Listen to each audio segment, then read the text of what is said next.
Gisikop ang usa ka college student ug duha niya ka mga kauban nunod sa gipahigayong Buybust operation sa Tagbilaran City, Bohol kagabi.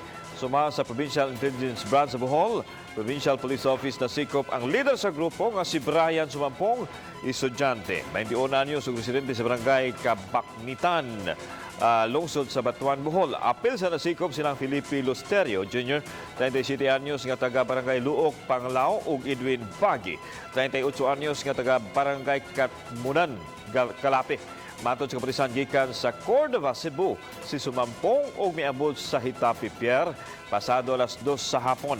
Gisugat siya nilang Lusterio ug Bagi og miadto sila sa Tagbilaran City kay didto dunay kliyente nga mopalit og shabu nga balon og 100,000 pesos.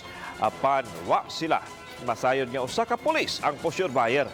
Nakuha kang Sumampong ang usa ka extra large nga pakiti sa shabu ug tagduha ka mga dagkong pakiti sa shabu gikan ni Lusterio ug Bagi nga nagbalor tanan og 850,000 pesos ug tanong ipanghimakak sa tulong pasagil. Apan ang mga pulis mibutyag nga si maaging tuig pa nila gipanidaan si Sumampong nga kaya mag-dispose og usa ka kilong shabu matag buwan.